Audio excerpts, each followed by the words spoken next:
Hello guys, good morning and good afternoon.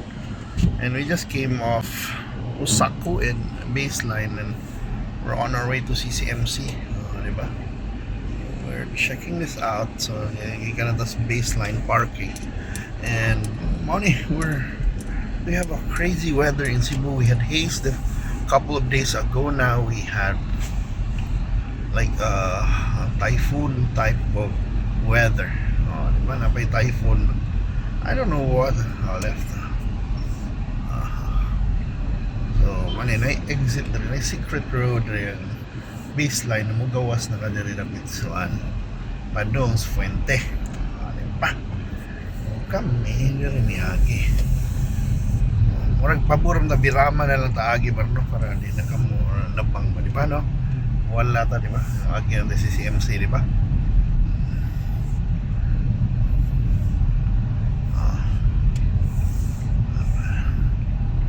Alright.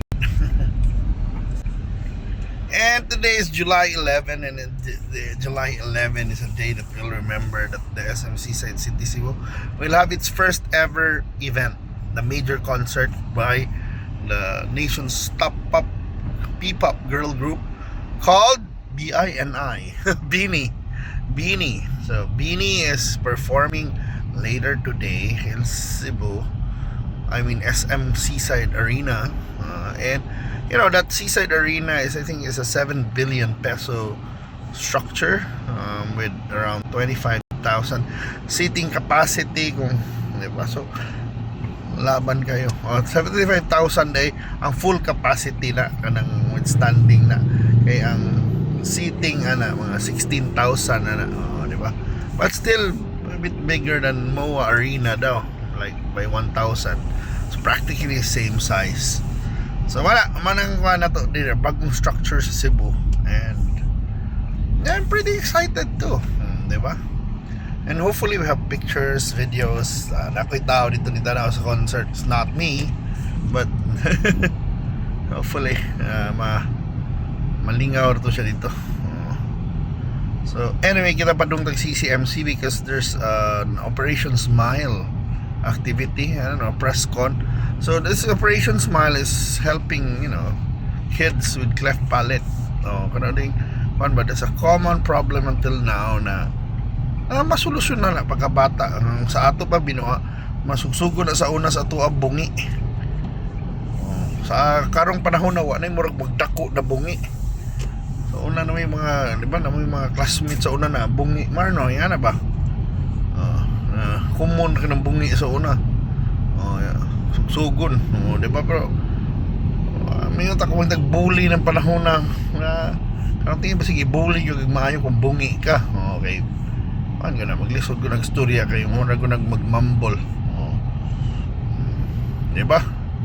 Pero, there's an organization that's helping that, solve that problem for many children. Yan ang Operation Smile.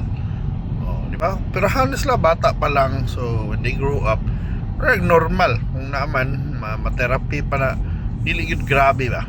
Parang, naligi ko yung mga amigo sa una na one yun bungi or palit na kuan they grow up na yung nga na bawa nila na operahan.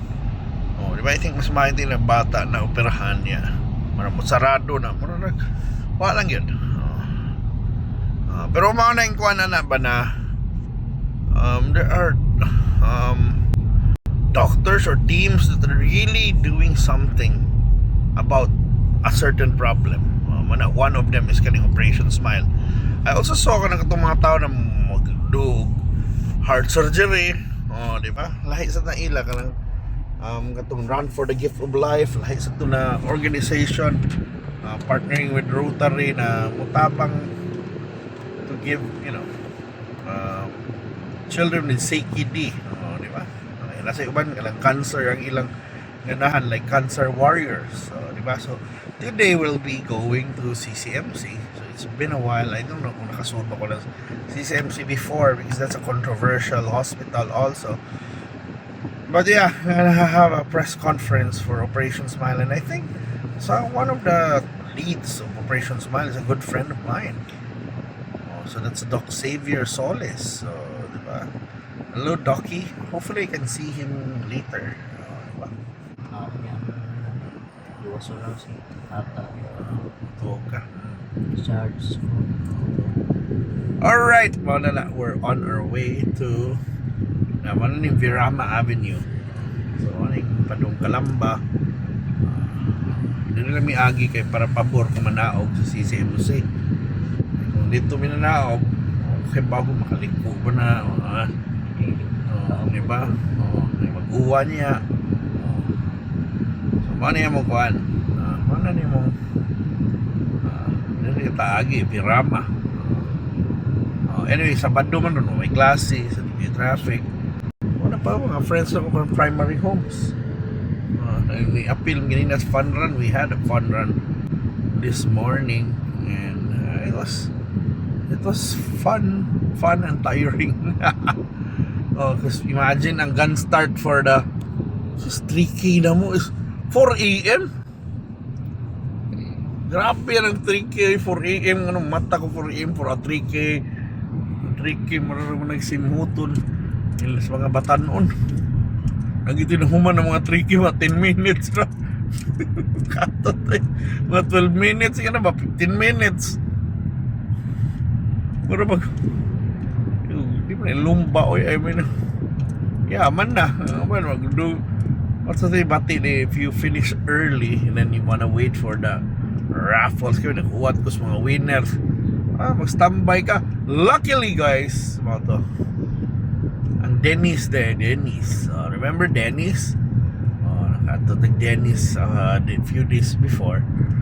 24/7 na yun, aswayan yun ako na upgrade yun sila. Unfortunately day 24/7 simple ang cashier ko lang, cash register ma-upgrade pa pag alas 6 ko ganing ko binuams to lisuda sa rana ang cash register ma-upgrade only pag alas 6. 24 hours man ta dapat sa ganda ko na customer naman yung mga fan run dia. Pero sige lang, sabot lang ta because they just recently offer that branch to be a 24-hour branch, and I think 24-hour branch siya dito sa airport, di ba? And then sa airport, that's international. But kanina lang yung branch sa syudad.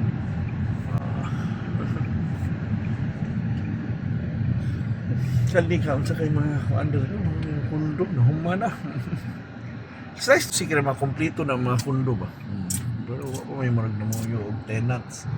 Your home or passion, no? Nice. So, kami man lagi biliris ko ana sa